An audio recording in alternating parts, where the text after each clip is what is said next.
இன்றே டவுன்லோட் செய்து உங்கள் ஃபேவரட் ஷோக்களை என்ஜாய் பண்ணுங்க.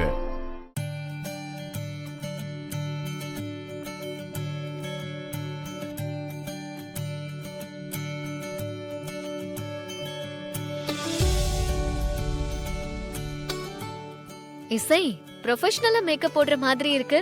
இதுக்கு முன்னாடி யாருக்காச்சும் மேக்கப் போட்டிருக்கீங்களா? ஒரு நாள் என்ன ஆச்சுன்னா, அத்தையோட கல்யாண நாள் அன்னைக்கு புக் பண்ணிருந்த ஒரு மேக்கப் ஆர்டிஸ்ட் ஒருத்தவங்க வரல. ஆனா நான் சும்மா இருப்பேனா சொல்லுங்க? அன்னைக்கு அத்தைக்கு நான் தான் மேக்கப் போட்டு விட்டேன்.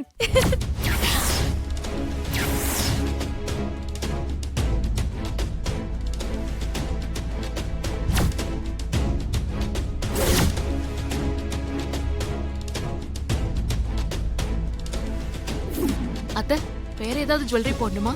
என்ன சொன்னீங்க? இல்ல, அடுத்த ஜுவல்லரி ஏதாவது போடணுமா மேம்? ஆனா உங்க அத்தை உங்ககிட்ட பேச மாட்டாங்கன்னு சொன்னீங்க, அப்புறம் எப்படி? அதெல்லாம் அப்படிதான். நான் மேக்கப் போட்டா அத்தை வேணான்னு சொல்லுவாங்கன்னு தான் பார்த்தா போட்டு மேக்கப் போட்டு விட்டேன். நான் தான் மேக்கப் பண்ணி விட்டேன்னு அத்தைக்கு தெரியவே தெரியாது. அத்தை நான் போட்டு விட்ட மேக்கப்ல எவ்வளவு அழகா இருந்தாங்க தெரியுமா? அத்தைய பத்தி பேசும்போது உங்க கண்ணுல சந்தோஷம் அவ்ளோ தெரியுது. ஆமா, எனக்கு சின்ன வயசுல இருந்தே அம்மா இல்ல. நான் ரெடி ஆகும் போதெல்லாம் எனக்கு அம்மா இருந்திருந்தா நான் அவங்களுக்கும் மேக்கப் போட்டு விட்டு நாங்க 2 பேரும் ஒன்னா சுத்தி இருப்போம்ல. இப்போ என் அத்தை தான் எனக்கு அம்மா மாதிரி. அதான் அவங்களுக்கு நான் மேக்கப் பண்ணி விட்டேன். மனசுல நான் அவ்வளவு திருப்தி ஆயிட்டேன். அன்னைக்கு நான் எவ்வளவு சந்தோஷப்பட்டேன் தெரியுமா?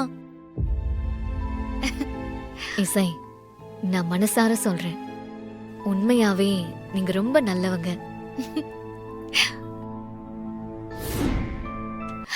ஐலி, இங்க வாங்கல, நான் போட்ட மேக்கப் எப்படி இருக்குன்னு சொல்லுங்களேன். அதான் முதல்லயே சொன்னனே, சூப்பரா இருக்கு.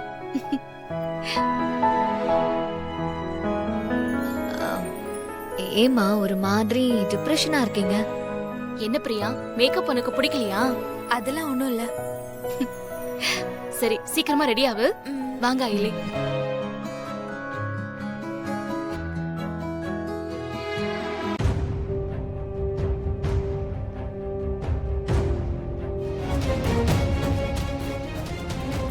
இசை, அந்த பொண்ணு ஏதோ ஒரு டிஸ்டர்பன்ஸ்ல இருக்கா. கரெக்ட். உங்களுக்கும் அதான் தோணுச்சா? எனக்கு மட்டும்தான் அப்படி தோணுச்சுன்னு நினைச்சேன். நான் தான் இப்படி யோசிச்சுட்டு இருக்கேன்னு நினைச்சா உங்களுக்கும் அதுதான் தோணுதுன்னா அப்போ சம்திங் இஸ் ராங்.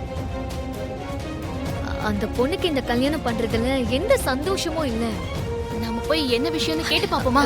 வேண்டாம் இசை, இப்போ இதுக்கு கேட்காம எப்படிங்க தெரியும்? அவளுக்கு ஏதோ ஒரு பிரச்சனை இருக்கு, அது என்னன்னு போய் கேட்போம். அது யாருக்கும் தெரியக்கூடாது. நீங்க என் கூட வாங்க. வாங்க ஐலி.